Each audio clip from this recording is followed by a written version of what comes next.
Welcome back to the Faithful Phanatics Show, live here on a Monday morning, exclusively on the DSM-Media Philadelphia YouTube channel. Guys, first and foremost, if you are new to the channel, make sure to support by smashing that subscribe button. We are on the road to our first 100 subs here on the new channel, so we appreciate each and every one of you that join the show and comment with us each and every day. I'm one half of your host, Dylan Davis. To my right, my faithful co-host, Scotty. Nick Sirianni, set to remain as the Eagles head coach. Sean DeSai fired. Matt Patricia's contract's up. He's on the way out. More coaching changes to come. But are the Eagles making a mistake by not getting out from under of Nick Sirianni as their head coach? The Sixers also take care of business on a back-to-back over the weekend, winning both over the Magic and then continued on the road over the Charlotte Hornets. We could talk about that. The Flyers dropped 2 over the weekend. We can talk about that. Whatever you guys want to get into, just make sure to throw your comments in the comment section. We'll try to get to as many as we can. But my man, happy Monday. And what is going on? Happy Monday, man. Good morning to you. Great start to the week here, nonetheless. But yeah, it should be fun to see where this show goes. Obviously, Eagles basically in their off season. We're seeing where they're at. The Sixers 5-game win streak, but the 2 games over the weekend, they weren't the most interesting, I guess you could say. An undermanned Orlando team on Friday night. No Franz Wagner and a couple other guys missing. But the Sixers as well, right? Missing DeAnthony Melton, missing Rocco. So there's a few guys missing for them as well. Pat Bev on Saturday night. There was a couple more guys missing then. But that game, I mean, if you watched it, it was sight for sore eyes, man. I honestly, I won't lie to you, man. I had to turn it off. NFL playoffs were on. I'm not gonna sit here and watch this shit show of a Sixers game while there's NFL playoffs on. I had the playoffs on anyways on the side TV, but I had to put that on the big screen. Yeah, because I'm always down for an Embiid showcase on a Saturday, man. I'm always down for it. Yeah, but the shooting, the scoring, it was horrid in that game. Both of those teams were exhausted from the looks of it, and I had to turn that one off. But the Flyers dropped 2 as soon as we talk about, not even give them any attention, but as soon as we talk about giving them some attention and putting our eyes over there, they dropped 2, and one of them, I believe, was to a team that they had no business losing to. So, Senators, yes, they should have won that game. They were also up 3-1 in this game and then lost 5-3. Yeah, so up 2. That one stung. Not a great look, but yeah, we'll talk with the dismal team right now because we had some time to watch these other teams over the weekend that made it to the divisional round. And, see some differences from our team in Philadelphia compared to some of these other teams around the league, some of their offensive coordinating, some of the linebacker play. So a lot to how other offenses handle and pick up a blitz. I mean, that was on display all over. It was funny though. A little ironic yesterday, man. The Eagles beat 3 of the 4 teams that played yesterday in the regular season. Yeah. However that came about, however that happened, after what we saw over the last 7 or 8 weeks is a mystery to me. But they somehow beat the Bills and the Chiefs in back-to-back weeks, and you watch what transpired last night. By the way, look, and I know you texted me, Pete, you can feel how you want. That was a great football game, though.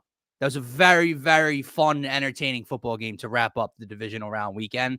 The Lions and Bucks were a great game too. Obviously slow in the first half. Yeah. Really picked up the offense in the second half. So just entertaining football across the board, and I guess that's all you can really ask for when you're pretty stress-free, right? But the Eagles did not play, but still found a way to make noise during yesterday's game. They've never announced, obviously, what was going on with Nick Sirianni. He was set to meet with Jeffrey Lurie on Friday, and we kept waiting for that report, whether it be a yes or a no to Nick Sirianni returning. And they kind of just left it up to your imagination. Like, Nick Sirianni is under contract, so if we do not send out a report that he is no longer under contract, that probably tells you he's still here. And then the first shoe drops yesterday of Eagles coaching changes. Sean DeSai fired. Pretty obvious. No, I mean, he was pretty much fired when he was demoted back against in the week against the Seattle Seahawks. And then Matt Patricia, everyone was kind of waiting for, oh, well, what about Patricia? Don't tell me he's not under contract. So he's going to be moving on as well.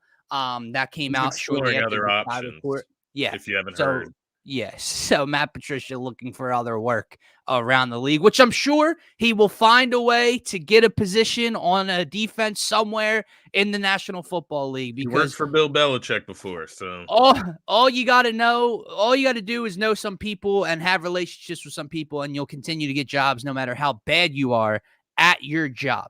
So Matt Patricia moving on, Sean DeSai fired, first shoe drops, first domino falls for Eagles changes this offseason. Give me your opinions on those two, Scotty. I think those were pretty obvious, right? And it at least gives you something to look forward to, wondering what that next defensive mind is going to be to change the look of this defense, right? There's already links to Wink Martindale, which, hey, we saw what he was able to do against the Eagles, the way he utilizes a blitz. Thoughts on the defensive changes, but we got to get to Sirianni in a couple minutes, man, because I don't know. I don't know that I had the belief that this is going to be okay. Yeah, I feel you. And, as far as the defensive changes, obviously that was kind of written on the walls, how the season finished and kind of the change that they made in season, basically having DeSai fall on the sword. There is part of me that feels like, maybe DeSai wasn't as bad as, the defense looked at times, or obviously not as bad as the defense fell off from when DeSai stopped coaching them. Correct. So the defense looked a lot really worse fell off without DeSai, right? Yeah. And so it does beg the question, like, is DeSai just falling on the sword here very early on in this process? And I'll be interested to see if he gets another opportunity, because he did start out pretty decently I think here. He did lead a charge of, a 10-1 defense. No matter what transpired during those weeks, they were 10-1 or 10-2 under DeSai, right? So I am curious what his next steps will be. But, with the rumors with Ryan Nielsen, with Wink Martindale, it seems like they're going away from that Fangio tree, which I think is the right move at this point. Like, the writing's on the wall with that. Obviously, there was some type of belief in that philosophy that they love Vic Fangio and all of the guys from his tree. Moving away from that, right? Wink Martindale brings an entirely different scheme. We see him not only with the Giants, but the more impressive term was with the Ravens, right? When that defense was rocking. A different personality too, right, man? A different voice, absolutely. A different type of leader in that room. Absolutely. And then Ryan Nielsen, he's a guy, what I was reading about him, obviously former Falcons defensive coordinator. They let him go apparently because it was just simply the new coach is going to want his own coaching staff. So we're going to start completely over. They let him go. But he was apparently known for, unique blitzing schemes, hiding blitzes, hiding coverage schemes. So he likes to have a little bit more of a sneaky approach, which once again is it's a crazy concept. I know. It's a big change. So it is interesting. The Wink Martindale one, I'm curious. He has had success, but I do just wonder how much they just fall into the thought of like, man, this guy really tore us up week 18. Let's just bring him in and see what he can do. You know what I mean? Like, I'm not going to sit here and give that credit to the Giants defense when the Eagles simply just didn't know how to address a blitz at like a high school level. So I don't know how good, Wink Martindale is in respect to that performance, but nonetheless, I am excited to hear the name just because it is a switch in, philosophy and beliefs. So, all of it makes sense so far with the defense. I would say the only thing, which we'll obviously talk about now, Sirianni, right? I figured they wouldn't announce it because they aren't like the Cowboys in that sense where, if the writing is on the wall, the Cowboys still felt the need to like announce say it that publicly. He's staying. Right. We're not extending Mike McCarthy, but he is staying as the head coach. You don't have to say that. He can just stay as the head coach. He is the head coach. And you not extend him, right? Like that can just happen and it not be said by your organization. Correct. So I kind of thought, maybe the Eagles just would like go without announcing Sirianni, which I don't know if it makes sense, but I think from a Jeffrey Lurie and an organizational standpoint, it says that you have your guys back in a sense, right? By not announcing that, yes, he's staying. It can kind of quiet the rumor that there was doubt. You know what I mean? Yeah. Now, Yeah. with all the reports that they had a meeting and Sirianni had to basically bring a effing PowerPoint or presentation boards to the room and say, this Yeah. is how I'm going to fix the Eagles and yada yada.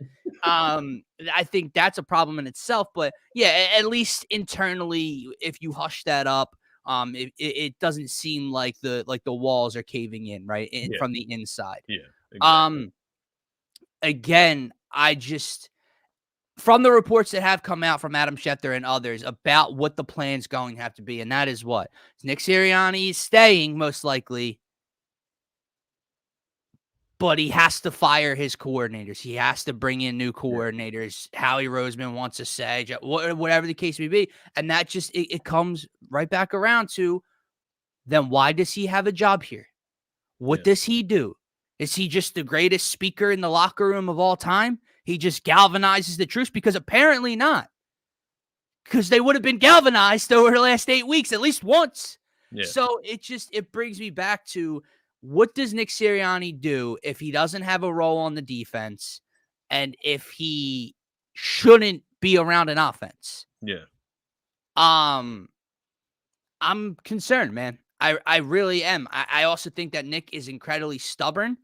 If you're going to keep him on, but you're going to tighten the reins on what he does and what control he has, again, that's not a mixture for a successful organization where, the head coach wants say in the offense, but the GM and the owner are like, no, you can't. That's not going to work out. But we know he can't be around an NFL offense. So I don't know. I am concerned at the fact that he is coming back. I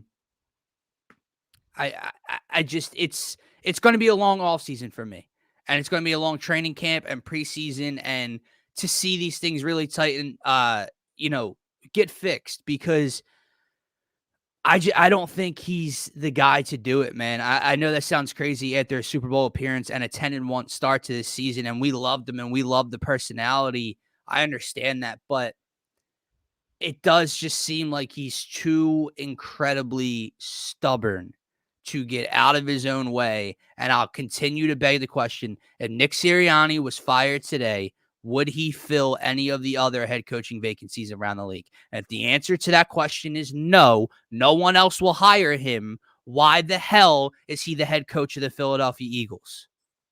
That's what I would ask. Yeah.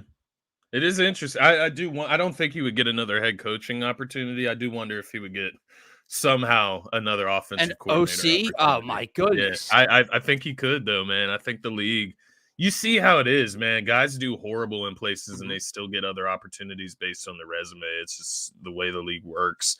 And it is a lot about connections as well, which he has a lot of guys now from his tree out there, all right? over the place, Colts maybe bring him back as OC under Shane Slay. I don't know. You know what I mean? It depends on how humble Nick Sirianni would be willing to be. There's two sides for it for me, although I would say I tend to agree with you. I'm just kind of I'm over Sirianni in the offensive scheme, the beliefs. I'm not over him as like a leader. I do think he's a guy that can galvanize people. We've seen it. He is a guy that wears his emotions on his sleeves. So I do think that is something, but the offense, I just can't get past it. And I think watching, teams this weekend, once again, it just like made me even further go and, willing to die on that hill.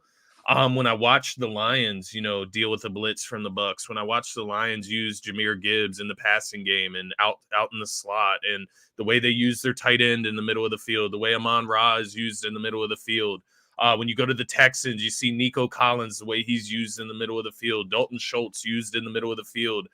They use Devin Singletary in different facets of the offense, passing or receiving and running. Who else? I mean, you can just go down the line. The Ravens with Todd Monken, right? The Lamar Jackson, you see the quotes coming out of halftime. They had to make adjustments to what the Texans were doing because the Texans were blitzing, right? So they went with a shorter, more intermediate passing game to address the blitz, get the ball out of Lamar's hands quicker. Just seeing all of this type of stuff around the league, man. It infuriates me to think about what I had to watch down the stretch here. And, the other side of it, bringing him back, because it does feel like that's what's going to happen. What I would say the Eagles need to do if they do decide to go that route not only does he have to get rid of his coordinators, obviously, right? Like, and let me say this, Brian Johnson, he's interesting, right? He's still getting all these looks from other teams. It begs the question, is Brian Johnson the problem or is Nick Sirianni? Like, you know what I mean? I think the answer is Nick. The stuff that we've seen this season was very reminiscent of Nick's first half of play calling during his first year over the coaching. Yeah. Yeah. I mean, is it Brian Johnson? Like, would Brian Johnson be a better head coach? Like, I don't know. I can't answer that question. But then to Hunter's point, you had the report that came out yesterday of that they weren't seeing eye to eye. Brian Johnson and Hurts rarely saw eye to eye. First of all, isn't this dude like his godfather or something? Like, hasn't he been around him since he was like 10 years old and coaching him throughout his career? Hurts is another thing that we need to touch on this show as well, because there was another report that came out about Hurts, and part of the Eagles organization feels that he switched up after he got his contract, right? So there's a report about that came out. We got to talk about him, but Nick Sirianni, the interesting thing here, the other side of it, and what the Eagles would need to do, because you bring Sirianni back, bro, and next season it's just going to be drama filled. I mean, even through the offseason, it's going to be drama filled nonstop. In the first Eagles loss, the first win, it doesn't matter what they do. There's always going to be talk. Well, when is the fall off going to come? Right? When are the Eagles? If the Eagles started 11-0 next season, guess what the question is going to be every week? When is the meltdown going to happen with Nick Sirianni? Right. If they start the season unless bad, you just saw 11 games of pure genius, right? Unless there were no red flags for the most part. They're flying, number one offense, top 20, top 15 defense, right? Yeah. Like, that's something that would have to happen. But what they would have to do, man, to at least, I'm not even saying it would quiet the noise, but it would help it a little bit, is be a little bit more transparent about what transpired this season, right? Once you make those coaching changes, you need to let the fan base, you need to let Eagles fans and the whole world into what the fuck happened here, because the mystery going into next season of, was it Johnson? Was it Sirianni? Was it Hurts? Like, who was fucking up? That is just going to keep the questions, keep the noise coming, keep the drama around this organization. So I know they won't do it. I absolutely know that they won't do it, but they need to open up a little bit about what they're doing and what's going on behind the scenes, because the hiding, the sneaky stuff with the organization just isn't going to fly. I know. And it's so tricky, right? Because if you talk to the players or the organization, they're going to believe that the media and the fans are the drama. Well, why? That's not going on in here. Blamed. You guys are the ones creating these stories and articles and narratives, blah, blah, blah. Right. No. Wrong. Everything coming down on your head. Everything coming down on your heads right now are self-inflicted. That meltdown, self-inflicted. Yeah. The play on the field, on the players. The coaching, the preparation, the lack of it on the coaches, right? So that whole meltdown, that's not us. That's not the media leaking false information and stirring up locker room drama that doesn't exist and calling out a blah, blah, blah. No, it's your own fault. Yeah. So to your point, maybe we will be annoying as hell in the preseason. Maybe we will be bitching and moaning and complaining on social media during week 1 when they're down by 10. But guess what? It's your fault. Yeah. Because to your point, man, think about what we've had to go through over the last 3 years. Now, mind you, there's been a lot of success. There's been a lot of wins. There's been 3 playoff appearances. There's been a freaking Super Bowl appearance in which they had a lead at halftime, and we thought we were taking our second ring home in a couple of years. Yep. But through all of that, we've had questions throughout each and every season. Season 1, well, you got a rookie head coach, a first-time head coach, and a rookie quarterback starting. A lot of questions there. Season 2, quarterback's got a ton of questions. Is he the guy? Do we have to move on? Oh, he answers the call. He gets paid over $200 million. Richest contract in history for that moment, right? Until it got topped. Yeah. Now, is it the head coach? Is it the play caller? Was it the defense? It's just questions that are driving these narratives, that are driving these, drama-filled conversations. Because through all of the wins and all of the playoff appearances, there's been so many questions. Yeah. And I'm going to be honest with you, man. Listen, I'm grateful for whatever players, whatever head coaches can get us to the top of the mountain, right? And you got us that Super Bowl, and you had one of the funnest Eagle seasons of my lifetime. I'll forever be grateful for that 2022 team, right? That run, right? But I'm tired of hearing about the 3 years, 3 playoff appearances.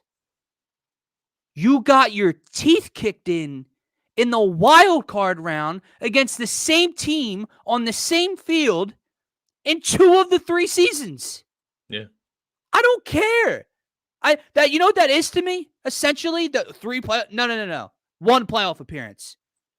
Because I could care less about getting to the wild card round on the road and losing and going home before the divisional round. And what were we the first 7 seed, or were we a 6 seed that first year? We were 7 seed in year 1. We were the first part of that new 7 seed group. Wave of that. Yeah. Yeah. You lost. So not really even Brady, a playoff. I get it. Yeah. So yeah. Yeah. So I'm tired of hearing that shit, man. Let me ask you this.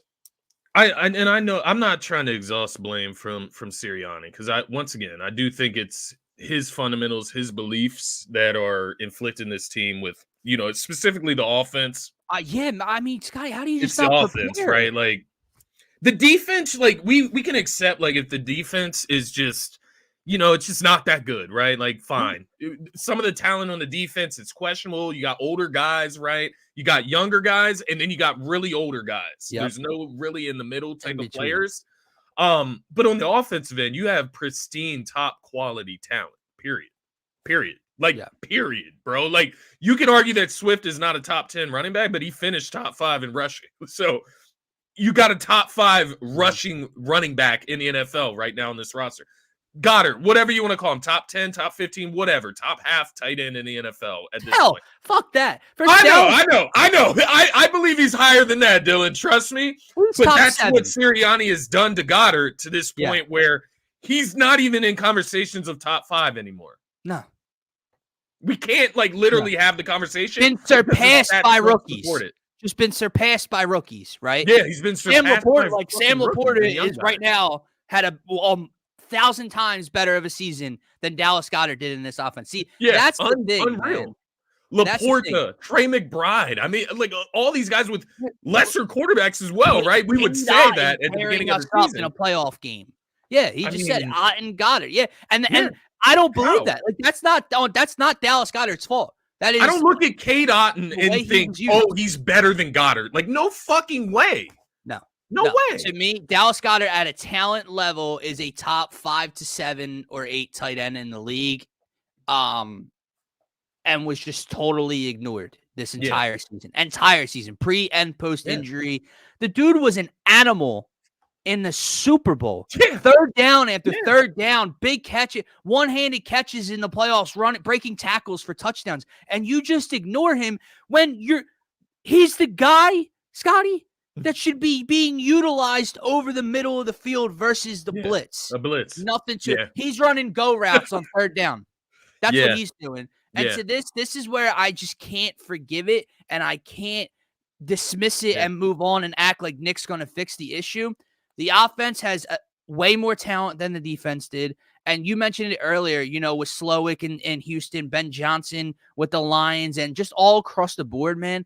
There were way more LaFleur. I mean, Shanahan. There were way more, fun and explosive and just all around better, competent offenses this year with far less talent than the Philadelphia Eagles. Yeah. And you couldn't figure it out. The play caller can't figure it out, and and the head coach just doesn't adjust, doesn't do anything different week to week when the same thing continues to happen. I want to go back to this comment, though, because I do have something to say about this. You mentioned it. We had to talk about Jalen as well, even though this is more about the coaching changes so far. Yeah. But Marshawn Lynch asked, how much weight do you put on Jalen's injury, the knee, and then obviously you had the finger issue heading into the playoffs on his throwing hand. Yeah. He did look like a much different player. I am not going to be surprised when the word comes out that Jalen Hurts had off-season surgery on his knee. Something was torn. Something happened that he played through. It impacted his mobility. Yeah. And I think the Eagles knew that, even though he was able to go out there and play. I think that it hindered maybe the way they could utilize him as that dual threat, like you saw in 2022 when he was playing at MVP level. And then even when he had to scramble and extend, that explosiveness, that second level, that second gear was never there for him. He could not get past linebackers, for example, or DNs at times to get out to the boundary and make a big play. He wasn't able to. He wasn't explosive enough because of the injury. I definitely think it played a factor because it changes what the Eagles are capable of doing. However, it doesn't impact here. Your knee injury doesn't impact your football IQ. It doesn't impact your preparation. And I saw a step backwards in Jalen Hurts' football IQ this year. I will continue to go back to the Seattle game until next season begins. It was his worst game of the season. The defense probably played its best game of the season up until the last minute and a half mark, but it shouldn't have come down to that. Jalen Hurts made two of his worst throws on two of his worst decisions of his entire NFL football career on those two picks. The Quez Watkins pick at the Seattle 40 on 1st and 10, when you have a chance to melt the game away and go up 2 possessions, you turn the ball over there. At the end, the basically just jump ball into double coverage to A.J. Brown when you just need a couple more yards to get in the field goal range with a timeout. I'll never understand it. It can't be forgiven. The Giants game, he scrambles, less than 10 seconds left, makes it a point to stay in bounds, forgetting the situation at hand, almost took points off the board if the Giants don't have an unnecessary roughness penalty at the end of that play. Yeah. That injury should not have affected Jalen Hurts up here. And I saw a regression in terms of how he prepared, how he looked like he prepared for games. I don't know how he prepared, obviously, but how it looked like he was prepared for games, how he executed in games, and just his overall mindset throughout the year, man. He looked different. Yeah, no, I do agree with you there. I think the only thing I would say I disagree with is the effect that the inability to use his legs would have on him. I do think that whole, just if he truly had a knee injury that was just nagging him all season, and he couldn't use his legs the way he's been able to his whole career, like, as you know, a fallback say. I mean, Lamar Jackson, even as good as he's progressed as a passer, he still has that fallback safe of using his legs and make a play. Same thing with Josh Allen, right? But I think when you look at Jalen, I look at his mental switch as well, and it's the stuff off the field, right? Like leading huddles and, you know, on the sidelines, he's just sitting on the bench, kind of emotionless. And it leads me to believe that somewhere along the line, the confidence kind of dwindled and went down a lot, right? And I think that the ability to use your legs could have a major effect on that. And I think that's when you get to those points, because look, let me make this clear. This is what I have to believe to kind of get past some of the mistakes that were made this season. Right. And I would even throw that to the coaching as well. Like, we're having this conversation about Sirianni, the play calling, everything that's gone on this season. That's because we have to believe that they ruined Hurts. Like, I don't want to believe that Hurts just regressed and is just not a top 5, a top 10 quarterback in the NFL. I don't want to believe that. So I'm going to throw this blame to the coaches, right? And the play calling, the play design, the philosophies of the offense, in hopes that when a change happens, that Jalen Hurts can return to that level.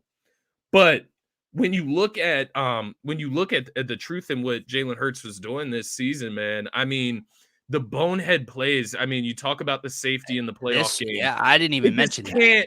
It can't happen. It can't happen. So my thought goes to, you know, his mental progression. It's like, can my body get past this defender? Can my legs get me past this defender? Oh no, it can't. I used to be able to.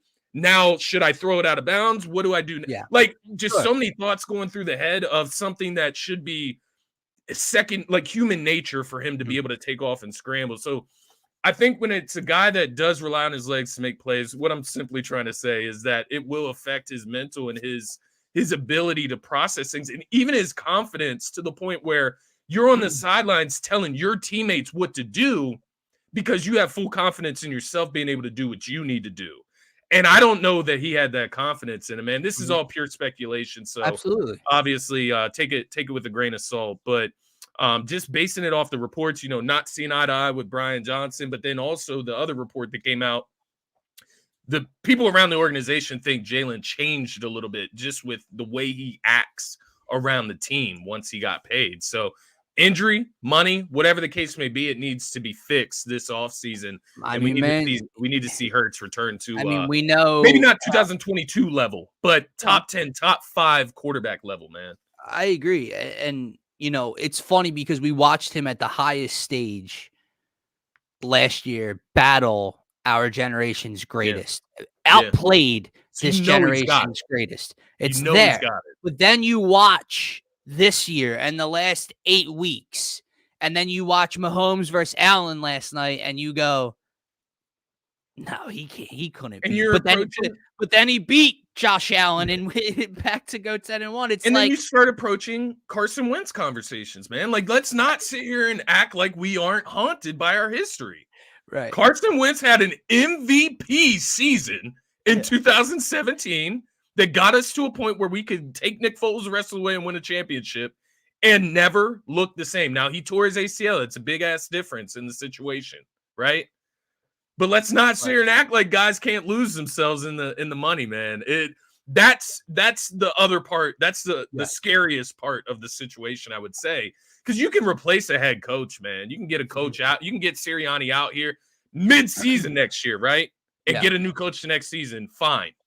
But Jalen Hurts, he's locked into that contract. You got lucky with Wentz. You traded him faster than I could have imagined. But I don't know, man. Like, I'm not trying to go down that road, but I can't sit here and ignore those concerns, right? Like, I've seen it happen before. Yeah. So I don't know. It is worrisome. Scotty, they what, man? They lost 7 of their last 8? Or was it 6 of 7? 6 of last 7, something like that. Yeah. I mean, what? Baker Mayfield, what? Man. Like, okay. Baker Mayfield, Drew Lock, Kyler Murray off injury. Let me go back to the Nick Sirianni conversation to tie it in with Hurts here, though. And this, again, backs my concern for bringing Nick Sirianni back to be the head coach of a Jalen Hurts-led football team. And that's not because they don't get along. It's not because they don't see eye to eye. No, I don't think that's the case at all. But I don't think that Shane Steichen was this Jalen Hurts whisperer. Yeah. I think it just took a competent OC, not the greatest in the game to get the most out of Hurts, and he needs great talent and great coordinators around him to be successful. No, I think he just needs competence around him. And I go back to the first half of year 1 where it was Sirianni's offense and his play calling. And I look at this year where it's Brian Johnson's play calling, but Sirianni's offense that is well known. It's his offense all year. You can tell. I look at those similarities. And I look at Jalen Hurts' play and the conversations we've had around Jalen Hurts in those 2 different spots of his career. And then you go to the middle, the meat, right? Yeah. When Shane Steichen's in control of the offense, and you watch what Jalen Hurts did and what A.J. Brown and Devontae Smith and the running game and everything accomplished.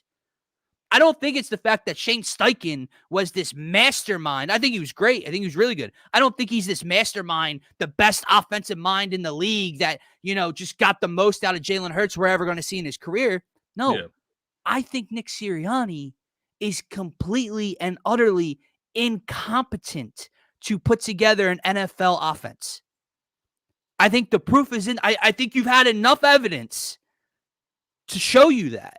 And that's my concern, man, is how is that dude going to take a back seat to whatever offensive coordinator comes in? If Sirianni's in charge of finding and hiring his next OC, is he really going to hire a guy to leap him in terms of the offense? And if it's Jeffrey Lurie and Howie Roseman finding the next OC, again, what does that say about your head coach that you have to go over his head to bring in someone to basically run the show on offense instead of him? Brother, Yeah, it is crazy, man. Because I just, I'm not some guy that is going to sit Oh, here and like study a bunch of coaches and like what their no, philosophies no, are. I'm I'm not going to not. sit here and try to, over talk you guys on like philosophies. This coach does it. Right, Like, no, right. it's just, this is kind of simple, man. Like, you can just hop on Madden and like, you check out the Eagles playbook on Madden, man. Like it's Yeah, basic, it's corny. And yeah. then you go, and I did this last night, brother. Like I just wanted to see, because I switched the Eagles playbook when I was about to play to San Fran's Kyle Shanahan offense. Hmm. And all of a sudden you see Gainwell and Swift in the backfield at the same time. You see Crazy. Goddard split out wide. You Yeah. see Swift split out in the Mhm. slot. Like you just see all types of crazy shit that it begs the question. It's like, yeah, if they did this, man, the defense wouldn't know where to start to Yeah. stop them. But they don't. They don't even do Yeah. anything close to it. Like in the offseason talk, the preseason talk about the Eagles, we were so excited, man, because we were talking about Gainwell and Swift in the backfield and Together. just the defense having Right. no idea of where the ball is going between those two and Hurts. And then, you shift, you Yeah. put Swift out in motion. He goes out into the slot. Now, guess what? You can run your fucking screens all you want from there. But no, he doesn't do that. And that's the Nope. simple thing. Like, that's the obvious stuff that I'm talking about, man. Scotty, We just watched the Lion. Was it the Lion? No, it was the Bucks. Bucks, the slip screen. The slip screen on an third down. all-out blitz. I mean, Yeah. oh my God, to a Yeah. running back. Yeah. You can't. Make it I up. mean, This is I what I'm begged for talking about, 18 weeks, it felt like, and they Yeah. never ever thought about doing it one time. It's an atrocity, honestly. What happened to is. this offense, the way it stepped back is an absolute problem moving forward. I just They can't make. I adjustments, watched with the way the Green Bay Packers went into Dallas and did what they were able to do, and then go on the road to San Fran in the 1 seed and should have won that football game. Not that the offense put up 30 plus, but they didn't put up a bunch of numbers, but they moved the football, man. Yeah. They got a ridiculously bad spot in San Fran territory at one point in this game. Like they came away with, Jordan Love, Romeo Dobbs, an injured Christian, Jaden Reed. Like these are the guys. They scored 21 on San Fran. We scored 9 on Tampa and Bay. should have had more. Like again, Yeah. had a turnover on downs down there. Like should have been 24, 28 plus points against San Fran. We're in position to win the game. Scored over 40 against Dallas, where we went into Dallas and fumbled 3 different times in Dallas territory. Aaron Jones rushes for over 100 yards against San Fran. And try to talk to me about the Green Bay Packers' talent on offense and think that what we did was okay. Don't talk to me about what Bobby Slowick has going on in Houston. No. Rookie quarterback, rookie, receiving coach. Devin said they could not run the ball a lick. Couldn't do it. Right. And stuck around games throughout the year. Yeah. Dalton Schultz comes over from Dallas, transforms into like a top 6 tight end this year. Tank Dell, Nico Collins, all of these guys. I mean, you can even go to the Cowboys, man, where that's not even the perfect model that I would want to follow. I was going to bring that you know up. what? They don't leave a game without getting CeeDee Lamb 10 targets. Right. Like, at least A.J. Brown, like, at least I'm I'm glad you said that with the Cowboys because there was other examples. The 49ers. Deebo Samuel lines up in the backfield sometimes. Yeah. Stephon Diggs lined up in the backfield last night. Just to get him a touch. CeeDee Lamb lines up in the backfield. Yeah. All of these offenses, they're pretty good, I think, right? Yeah. Okay. Top tier, top 5. With these top tier wide receivers, right? And there's nothing. And I'll also throw this out there. The one thing that needs to change, and I fucking cannot stand it, man. I feel like I was watching Chip Kelly era football. Now, I don't know if this is an indictment on Jalen because he doesn't feel comfortable with it, but he has to with the way they sneak it. Under the center. Yeah, man. Yeah. Why can't we ever run the ball from under center? Why is everything got to be a slow developing read option or draw? Why can't there be any counters, anything to the outside gap? 3rd and 3. Then not to mention, you what can't opens do the up touch from push. running the ball under center? Yeah. Play action bootlegs with a mobile quarterback. Why? And Why is everything out of the gun? They start every play 5 yards behind the line, right? Like one bad snap, boom, you're 10 yards back, no and matter my what. point, Scotty, DeAndre Swift, right? When you get a handoff, Jalen in the gun, bang, turns. That running back is receiving the ball basically almost flat-footed, maybe 1 foot forward, right?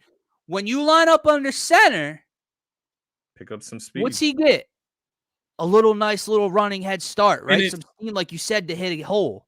That, it's always on like 3rd and 3 or 3rd and 4, 3rd and 5, whatever, right? Exactly. 3rd and 5 and under, but just a little bit over enough that you can't do the brotherly shove. That area is just brutal for the Eagles, man. Like, because it's either going to be a run out of the shotgun that gets fucking stuffed, right? 3 yards behind the line. Now you're in 4th and 6 rather than 4th and 3, or they do a deep shot, right? No intermediate passing game. That's another just like incompetence with this coaching staff. How do you not? I just don't understand how you don't understand the situation or the 3rd and 3, deep shots coming, man. Bro, 3rd and 3, I'm pushing it. I don't give a fuck. Yeah, I'm pushing. Yeah, honestly. You want to stuff me? You might stuff me for 1.5 yards, and then guess what I'm going to do on 4th and 1? I'm going to push it. And this is what I mean, man. And I know we're getting out of the box here. I'm not an NFL head coach, but you run a tush push with Jalen Hurts. What if you ran a tush push, but with a running back? Right. What if you line the running back up at that point and let him just do the tush push? He's a little bit stronger. DeAndre Swift's legs are fucking huge. Right. Let a tight end do it, right? Like, I don't know. I'm just saying, get fucking creative. You can practice things with handling the snap, right? Like, okay, Dallas Goedert doesn't handle snaps. You could practice that. You can practice that. You could get him comfortable with receiving. I'm not asking for wildcat. I said wildcat offense. I'm not asking for that. But on a simple 3rd and 3, 3rd and 2, why not have a bigger guy push through there? I don't know, man. Maybe it's Jordan Mailata that should do it. I don't know. I would get creative, and to Brett's point, this was another problem with this offense, man. Scotty, how predictable they were, right? So to Brett's point, like in this 3rd and 3, 3rd and 4 situation you're talking about, when they are getting blown up, it's because of how predictable the defenses are selling out on the run. Yeah, and we never do anything. We don't diagnose that coaches, the play caller Jalen doesn't diagnose that they're about to sell out on the run and throw a quick hitter to the slot or whatever. No, we call our play. We get the play out to the huddle, and then we run the run up the gut. They sell out and they break it up. And to Brett's comment, if there's a look where a pass could come off of this look, or it could be an option, defenses can't just push and try to sprint to the ball. They'd have to think. They'd have to wait a split second, and then you can work with that. But when you're predictable the way the Eagles were, they're just selling out and stuffing it.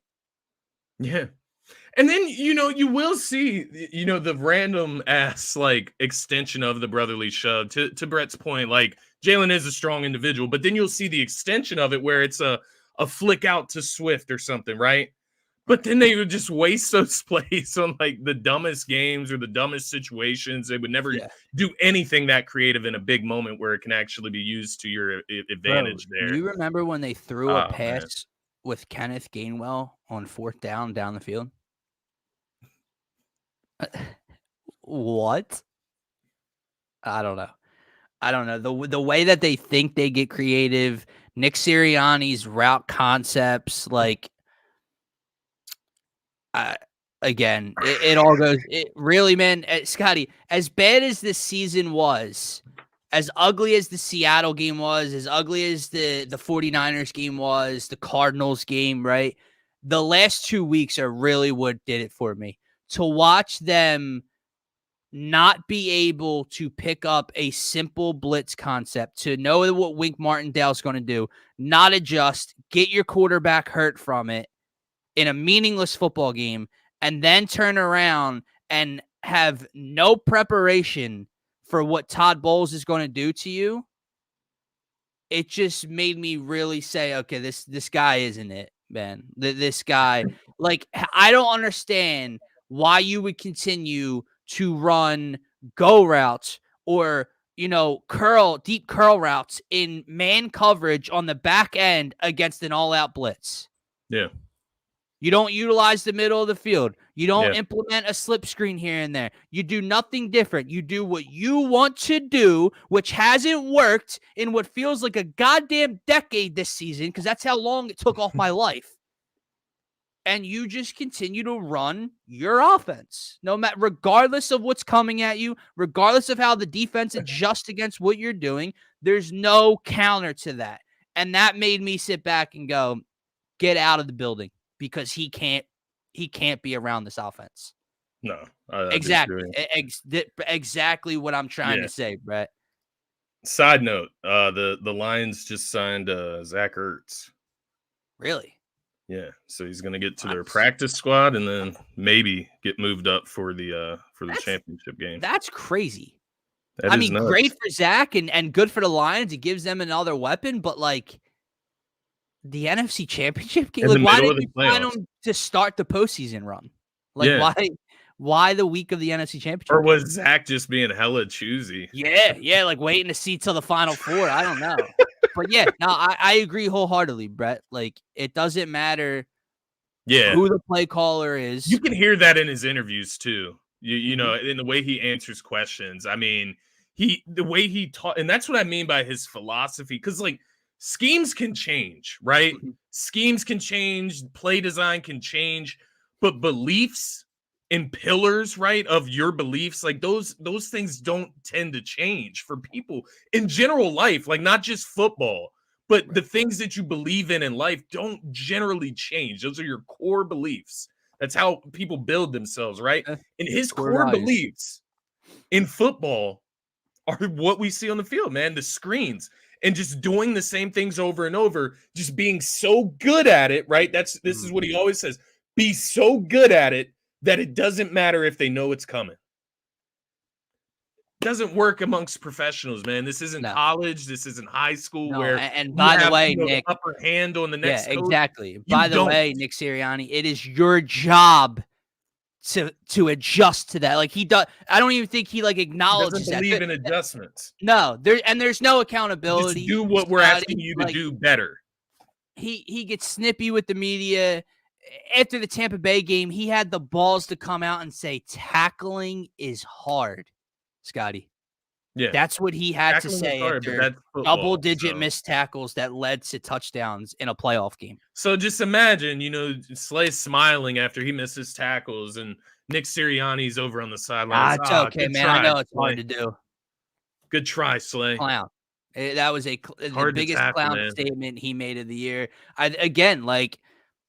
Everybody and their mother knows that Jalen Hurts was hobbled this year. We're talking about it right now. Yeah. Pretty sure Nick Sirianni knows what's going on in that building. He knows way further extent of his injury than we all know. And he still did not adjust to it.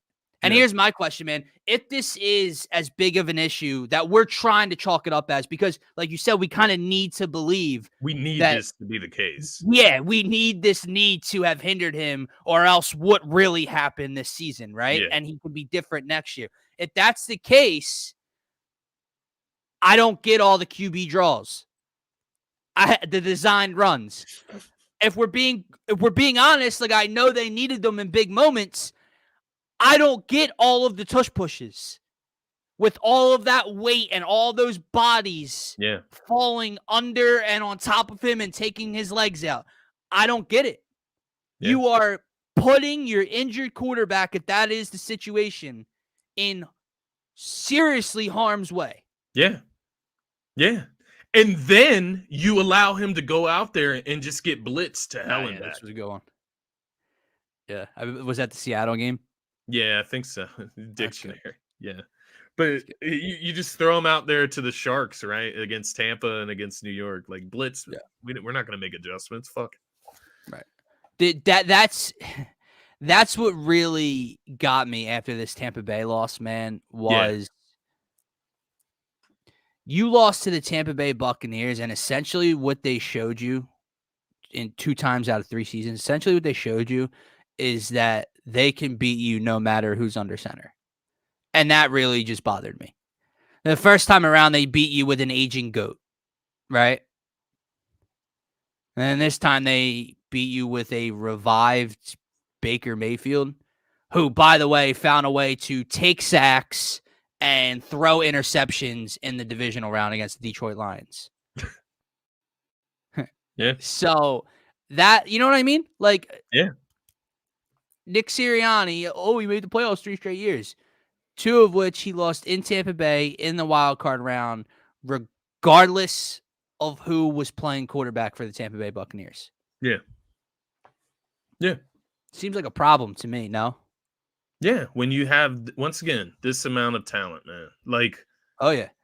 sure, Quez, maybe Quez isn't great, right? Maybe Quez is no good in this league. Sure, we can believe that. We've seen him drop the ball enough. But Olamide, like, he can't be used at all, like, this season. Bro, they did the same thing with Zach Pascal last year, and I know, Yeah, like, that was more of Steichen. Excuse me, I kept saying Steichen. But yet, we'll see, Trey Palmer score on us for Yeah. the Bucks, right? Like, Mike Evans didn't dominate us like he dominated the Lions. Oh. It was Trey Palmer and who was the other one? I can't even remember, honestly. I can't even remember the other guy. You got a guy like Josh Reynolds scoring Moore touchdowns. or something. Right.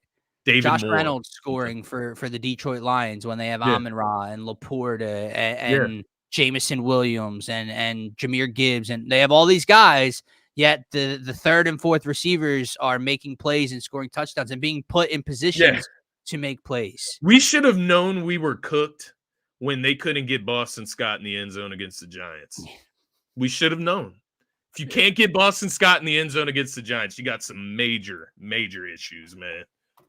Yeah, I would have preferred if they could have gotten anybody in the end zone. Anybody would have worked. Yeah, that Tampa Bay game, man, that was a revelation, brother. Because you obviously we discussed it on the show going into that game, man.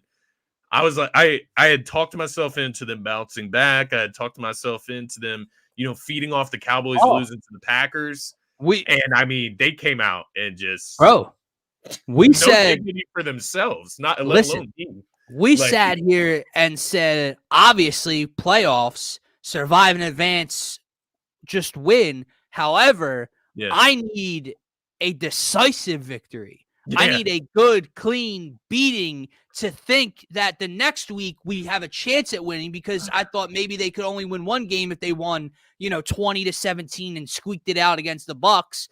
My confidence level wouldn't really raise moving forward. I needed a beating of Baker Mayfield. We got the opposite. Yeah. Like, think about how drastic that is for this team. Like, dog, you didn't just lose to the Tampa Bay Buccaneers in the first round. Like, you know what I thought about?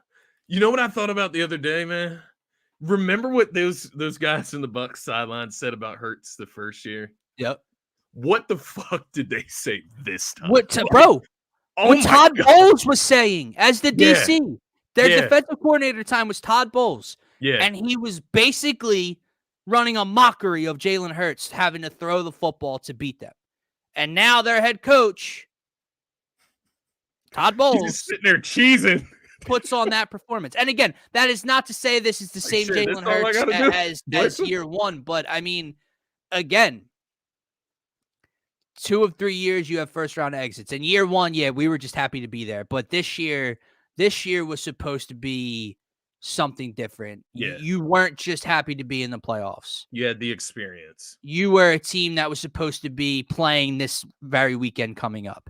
Yeah. At least, at minimum, we're supposed to be in this matchup.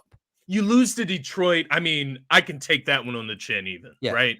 Inspired city, first time in the playoffs and I can take that one on the chin.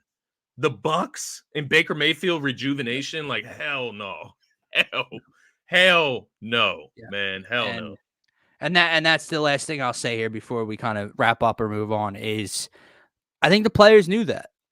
I think they can act silly and like they don't know what's going on around the fan base and on social media. The conversations, people are having about Hurts and Sirianni and Ryan Johnson, et cetera. Like, they don't know the noise that they've created with all these bad losses, but they did.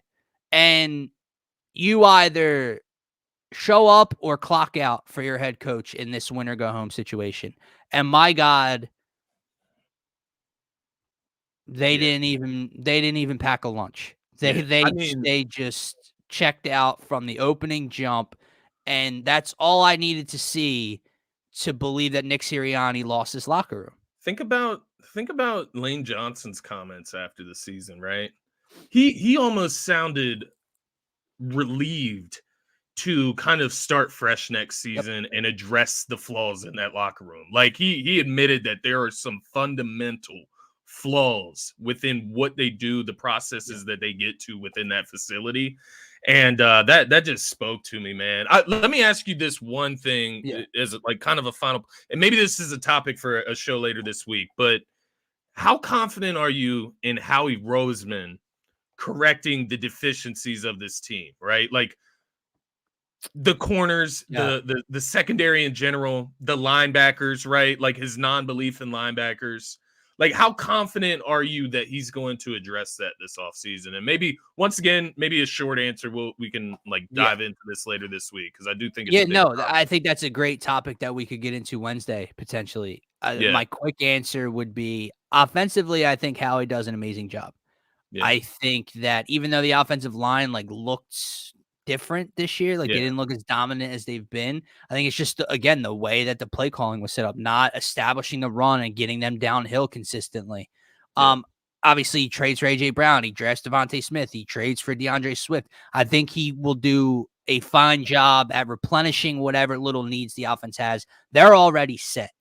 yeah. I agree with that. Defensively, he just doesn't have a track record defensively. Even the Yeah, year we won a Super Bowl, Jalen Mills and Ronald Darby, right? Where your corners, yeah, linebackers were weak, right? You get to this year, and I mean, Scotty, like, man, I know he brought in Miles Jack and Zach Cunningham before the year, and we were relying on Nakobe Dean to be healthy. The report that he didn't even offer TJ Edwards a contract, yeah. he just didn't pick up the phone to give his agent a ring. Like, From the sounds of it, just based on the report, right? It yeah, sounded like TJ Edwards would have probably took a little bit of a discount to stay, man. absolutely. Sounds like it, man. Kaiser Absolutely, White and, even. like, I mean, Kaiser White was signed for minimal, man, by the Cardinals. You yeah, couldn't get in on that? Like, I I mean, just that keeps some experience in the linebacking core on the team? yeah, I do. I trust Howie Roseman, um, but I don't know if this is the department that I trust him in the most. Yeah, We trust him in finding ways to fleece other GMs for yeah, talent. We find ways to, restructure contracts and move money around in order to sign guys or bring guys in mid-season via trade. He's great in that way. He doesn't have my full confidence in building a defense. I think Honestly, if you want to know what I would do, yeah, go ahead. this wouldn't be Howie Roseman's defense to build. I would Yeah, first and foremost find my defensive coordinator. And then I would sit down and have a very long and extensive talk with my defensive coordinator about what type what is he looking for? of players Yeah, he wants in this building in his scheme. And I yeah. would go around that. I That's what I would do. completely agree with that. That's exactly what I was gonna say, man. Let somebody else have a little bit of control within this roster and see what they can do with it. Try something different, right? On the defensive end of the ball. The other thing I would say, I think they need to go out and take this lightly, throw a bag at a leader. Like not just throw a bag at any, top player that's on the market, a leader. I'm talking like a Buda Baker-esque type of leader. Maybe it's not Buda Baker, maybe it's somebody else, maybe it's a linebacker, maybe it's somewhere else on the team. But you need that vocal leader on the unit. And it can't be Nakobe Dean, right? Like this guy is a rookie, a just second year, third year guy. It Can't needs stay to on the be an field. experienced leader. It can't be Yeah. Darius Slay, obviously, right? No. It can't be James Bradbury. No. It needs to be an It's not experienced leader. it's not Kevin Byard. It's not Right? I Kevin think we Byard, man. They understood need that. They Yeah. need a Malcolm Jenkins-esque Right. signing. But a guy They that need can still some type play, of guy. right? Like Yeah, Brandon Graham is probably yeah, Fletcher Cox are probably hell of a leader. yeah. they don't have much Malcolm gas left Jenkins in the came to tank. us when he was peaking, right? Like Yeah, that was his prime on the correct. Eagles, in my opinion, right? And the last thing I will say to Marshawn Lynch's question or point here is true. He does not value linebacker, but if this is a problem, then I would ask the question, then why do we trust Howie Roseman Yeah. blindly? And Howie tends to overcompensate when he fucks something up. He over addresses it almost. Right. So to that point, obviously, we can talk about it more on Wednesday, but Yeah. I do think Howie will be Yeah. aggressive in trying to Like if correct he this just thing. continues to dismiss these positions that need Yeah. to be valued, and you see on different defenses that are playing this upcoming weekend, why should we sit here and go, no, I trust Howie Roseman? No, he's fine. Why? Why? When Yeah. he will not Yeah. do what's necessary to fix this defense. Yeah. I don't get. Easily. I would do it. I would do Easily. it. And you I know would do what? it. You know what I would tell Denver? I would say, look, we'll throw in a third or a fourth rounder if you just take James Bradbury's contract. Like, just take him with the deal as well. First, second, and a Yeah. fourth. Give us Surtain. We'll give you Bradbury. Sayonara, man. Yeah. If you could somehow get Pat Surtain in here, that would be I mean, that would change. I mean, that would get fans, locked in again. I do believe something of that nature. I would get locked in for a Patrick Queen move. Yeah, honestly, get out ahead of it, man. Devin White, another guy that's an underlying target, I guess. He kind of fell off in Tampa Bay, but Antoine Winfield Jr., he's a good one. Safety. He would bring some of that toughness from Tampa Bay. We need something. Any man. single one of them would, bro. A Patrick Queen and Devin, they bring a tough caliber style of we play. Need that, man. I was watching Roquan Smith, brother. Dog. Just makes you jealous. Dog. Like, it makes you jealous. Like, because here's the thing. You're not going to find another guy like that. Type of guys do. They make you fear them. Yeah. Fred Warner and Dre Greenlaw. They are going to hit you so hard. You don't want to come across. You don't want to go in that gap. You don't want to run this route. Did you hear what the sideline reporter said about what Detroit's sideline was saying after Mike Evans dropped an early pass and CGJ got the interception? No. He said he's scared to get hit because he knows we're out here laying bodies on people.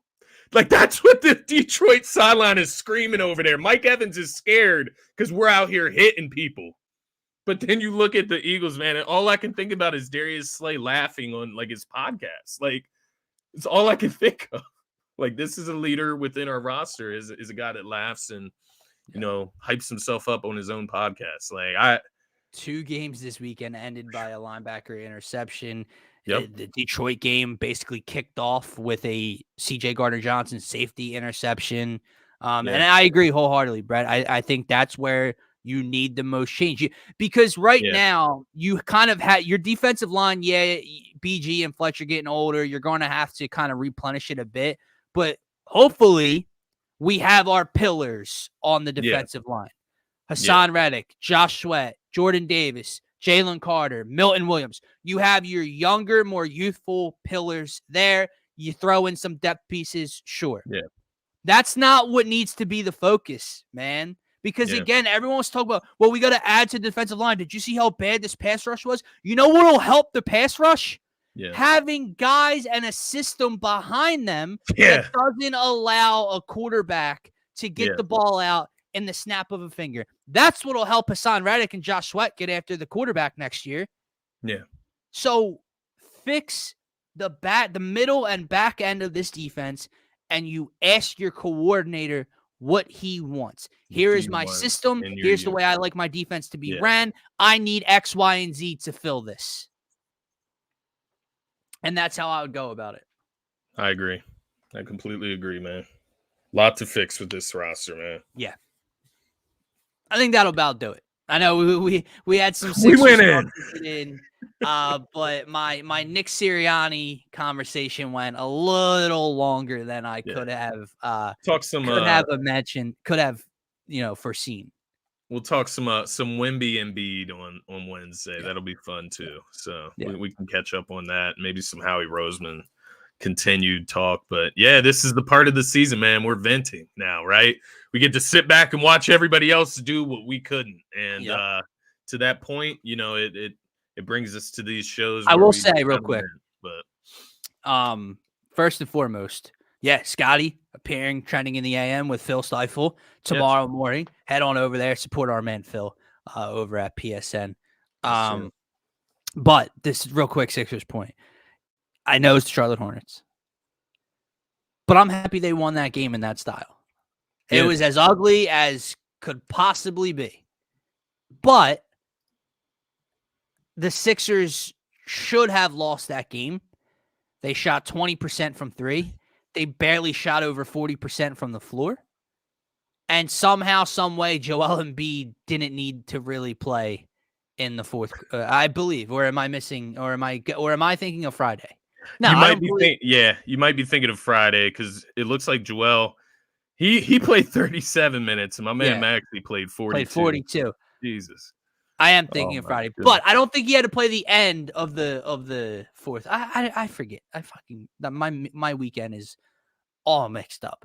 But anyway, 20% from three, 42% from the floor. Embiid was somehow a -2. And you won this game by 8 points. Yeah, bad team, had no business. But it's the second half of a back-to-back on the road. You got to win those games, right? Yeah, you got to win those games. It's actually a really good win, honestly. Tail end of a back-to-back on the road, right? Obviously, both of these teams were pretty exhausted by the numbers, the shooting numbers. I know Maxey was like a 1 for 9 from the three-point line. So to win when your team has an outing like that, you can't hit threes. Tobias gives you 21, right? A lot of the bench guys weren't even there. I mean, Pat Bev, Rocco, Mo Bamba not available for this game. So D-Melt as well, right? So it was a good win nonetheless. And the Sixers on pace to win, I believe, 56 games right now. So ahead of schedule from even last year. I'm not your math guy over here, but sounds good. Sounds right. 56. I'd like to win. Let's win a few more. Let's try to get to 58, 59, I like where I will say I heard some comments from Daryl Morey, and I actually do like where his head's at. Basically he was talking about how, the contending teams tend to make deals closer to the deadline versus the teams that are just trying to get a little bit better. They tend to make the deals where they overcompensate. Knicks, Pacers. Yeah, Knicks and OG, Pacers. Pascal. Right. Not considering them NBA title contenders, right? Yeah. They're good playoff teams. They're good teams, playoff caliber teams. Yeah. Making a good move for good players. They get better. Upgrade. They're not, making an NBA Finals appearance this year. I will say if the Knicks were somehow able to get Bruce Brown, that would be a little ridiculous. Yeah. They become a very physical, defensive-minded team. They already are that, but even up another level. But I do agree with you, man.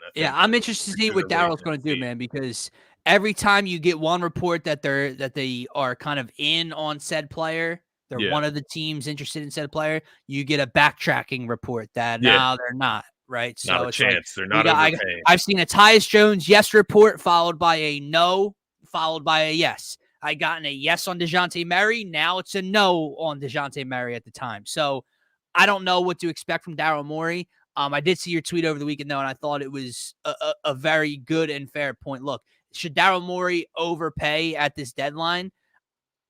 I'll still say, he can afford to overpay. I think out of any trade deadline, this is the place to get slightly ahead of yourself. I'm not saying be ridiculous.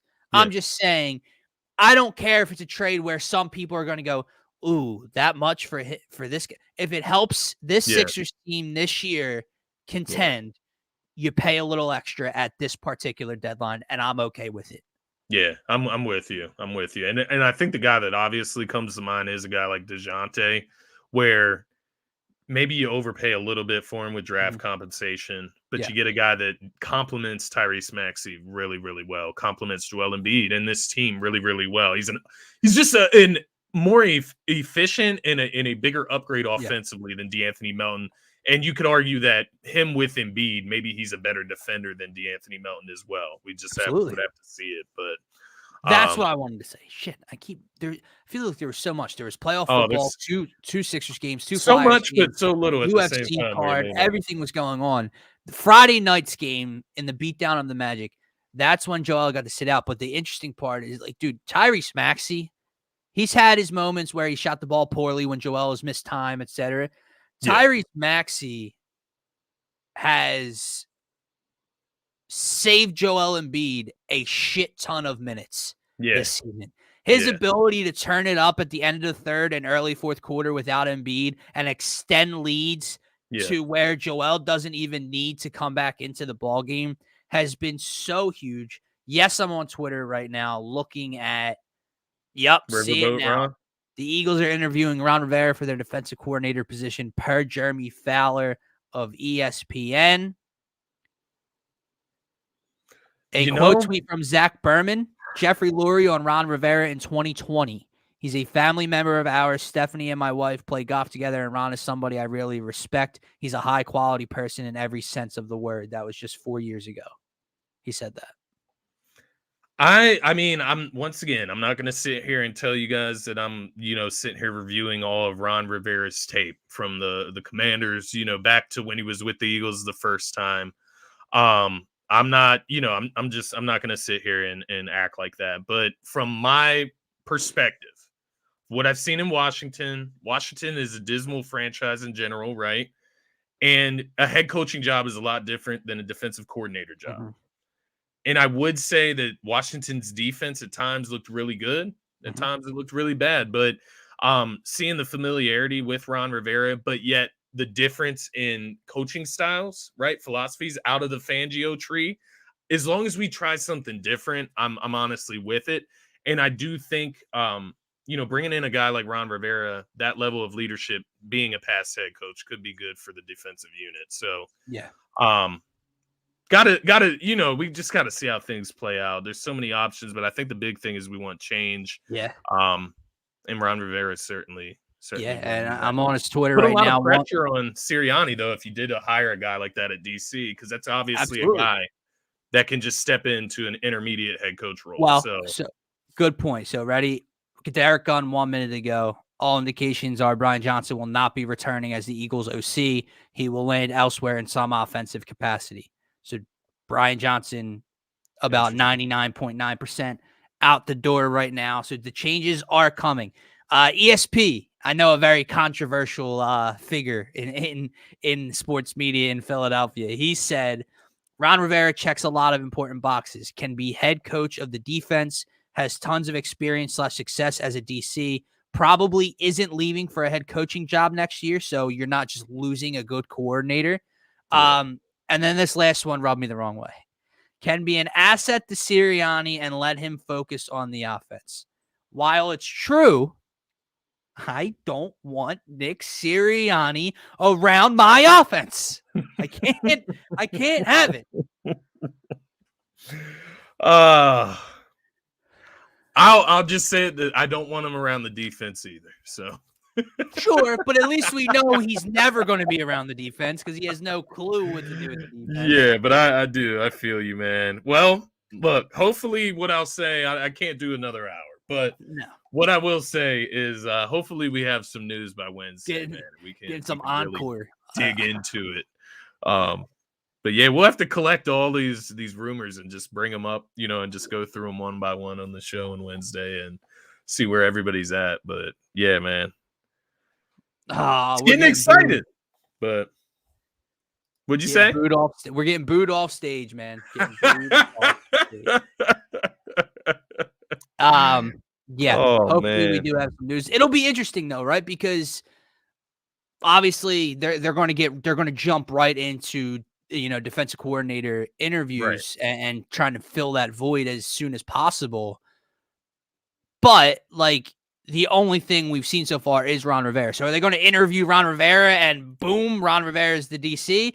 Or are they going to do due diligence and go through their options and see who is the best fit? Same thing as Wink Martindale. Don't just hire this guy because he blitzed the fuck out of you in week 18, right? Like, Ron Rivera, don't just hire the guy because, Jeffrey Lurie's wife or whatever plays golf Yeah. with Do you his know it's wife going to be or whatever. super fun to watch if they did none of hire that. Ron Rivera? You What's thought that? this fan base was divisive now? Yeah. That Ron Rivera signing is going to be the most 50-50, 60-40 split of hate it and like it all over social media. Yeah. Right? We're going to see a lot of this come out. Yep. Yep. And fair enough, man. Fair enough, honestly. Yeah. We're going to see, man. See what you can do with some different talent. They do though, their right? due diligence, though, like you said.